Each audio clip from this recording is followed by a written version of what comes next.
U.S. Senate race in Alabama getting a lot of attention these days. In fact, things really heated up when former U.S. Attorney Jeff Sessions got in the race. He's joining us this morning to talk more about the campaign. Some of the things going on in Washington, D.C. Good to see you, sir. Thank you, Art. Good to be back with you. Always good to see you, Over sir. the years. Over all these years that we've been together when we were getting a chance to report on you back in the days. But you were talking about back then, larger than a life figure here in the state of Alabama.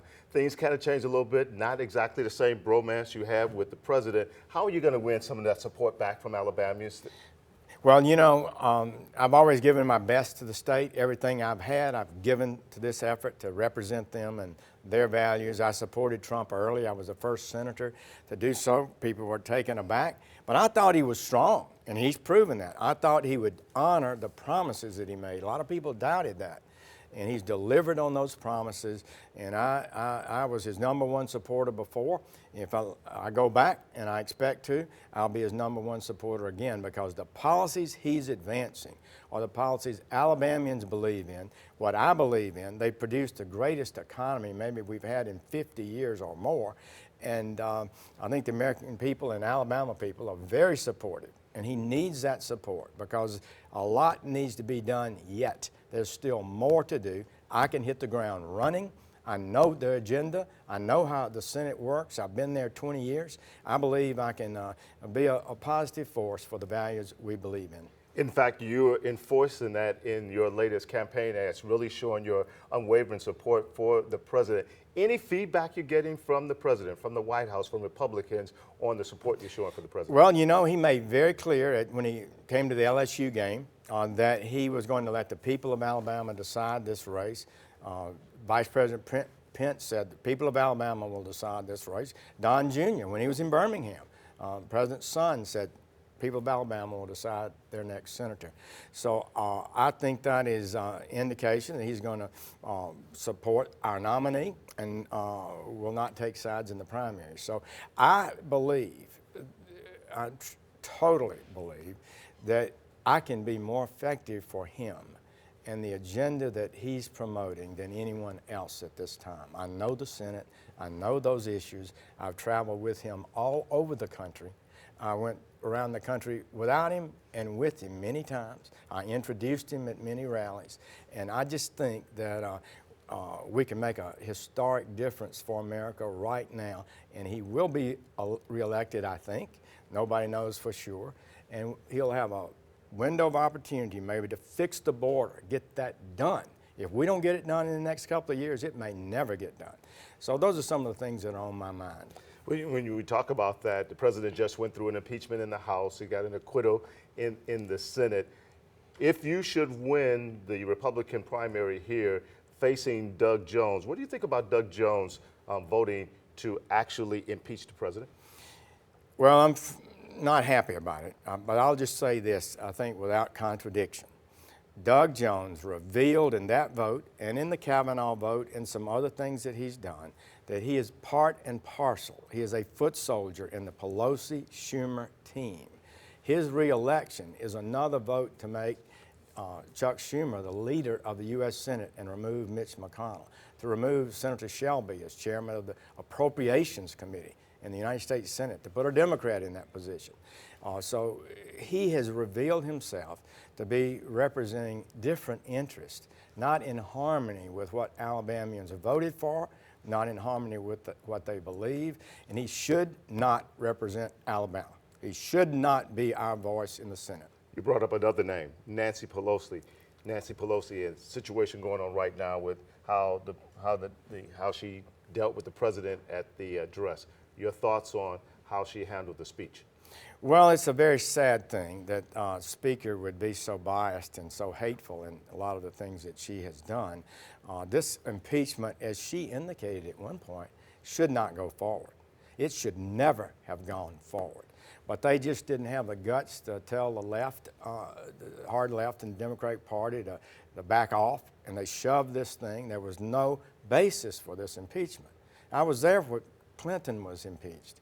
And there were 3 felony crimes proven. They didn't even charge a crime in this situation. So it was not the right thing to do. And it was more partisanship and hatred. But I'll tell you one more thing it is. and it's become more and more clear to me, there's a fear in the part of the Democratic leadership that Donald Trump is gaining popularity, gaining strength. His strength among minorities has risen, and it looks like they'll rise again next year in this election from past one. His strength among independents is very high, and it's very high it's higher than most Republicans get among Democrats.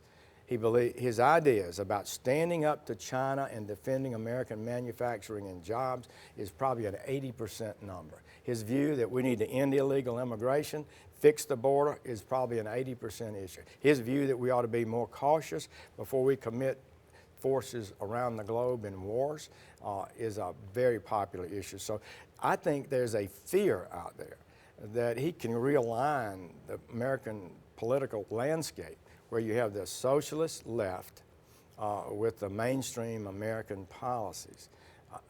And instead of addressing those issues, the Democrats are going after him personally. So you think his support is really growing? Senator, yes, Nancy Pelosi ripped up his script, but should the president shook her hand at the beginning of the State of the Union address? Well, I don't know. I mean, she had been very negative about him, so I didn't see that part of it. I've heard that happened, so I did not see that part of it. Well, getting past all the politic and the name calling and things of that nature, what are Alabamians telling you are the most important issues for them in this U.S. Senate race? Well, I got to tell you, the most dramatic thing to me is how strong our economy is. Every area. I, by chance, at the hotel this morning, saw a very prominent economist. He said the whole state is doing great. And that's what I felt. Whether it's South Alabama, North Alabama, the heartland of the state, unemployment is below the national average. Wages are going up. All right, this is one of the big things. Politicians in Washington, I don't think, have gotten it. For 20 years, their increases have been below inflation. Working Americans have lost. But the last 3 years, wages have exceeded inflation, and that means that they're gaining some strength. Alabamians want to see, and the lower income workers are getting the biggest percentage gain. Mm-hmm. So we want to see that continue, because it has not been healthy to have more and more billionaires and workers not getting increases in their salaries. And that has fueled some of this socialist agenda. But I think that a good, solid business climate that has been created now will help all wages go up and prove once again that free enterprise works best. So that's what they're telling you. What's your message to Alabama? Well, I tell them that the president has made us energy independent. He's just, this idea, many Democrats want to end fracking. It's brought in more oil and gas in America. The price of fuel at the pump I saw yesterday in one station was $2.09. It's been up well over $3. That's a third less. That's tax cuts for working Americans who drive to work. And it's so I think that my message is that President Trump has given us great judges. He's restoring the rule of law. He has stood up for American manufacturing on the world stage, renegotiated NAFTA that he said and nobody else was saying was horrible. It was a terrible trade deal, and he ended that and put a new one in that's much better. It's going to help automobile manufacturing jobs, which is going to be good for Alabama. And so the military has been strengthened, but he's going to be more cautious about sending our soldiers into harm's way. He does not believe in war and being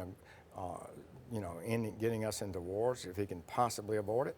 So I think those are the messages that he laid out in the State of the Union when resonating throughout the summer and into November when the election comes. I don't believe the Democrats can stand up to it. As we're starting to wrap up here, sir, two of the candidates, Tommy Tuberville, Bradley Burns, stepping up their efforts against you now as this campaign is starting to heat up. You feel like you're kind of the punching bag here? Everybody's coming after you? Well, you know, when you lead, you're the target most of the time. I mean, the first time I ran, there were 9 of them, and I was leading, and they attacked me every day, it seemed like. But I feel like, this is a tough game. You know, people are aggressive in a political campaign. These consultants tell them what to say. But I feel real good about where we are. People are affirming around the state. wherever I go, and I've got a record. People can trust me.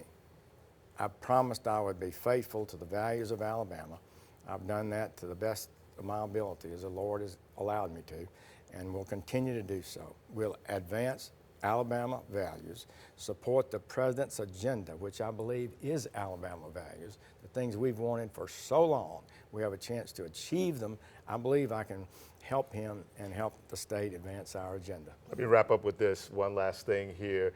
Should you not win and get back your old seat here in Alabama as U.S. Senator, what would be next for Jeff Sessions? Josh, I haven't thought about that. I've got plenty to think about on this race. It takes, we've traveled some 8,000 miles. I'm talking to people all over the state, and that's my full focus. But I've got a good family, and I love the state, and we won't worry about what would happen next. All right.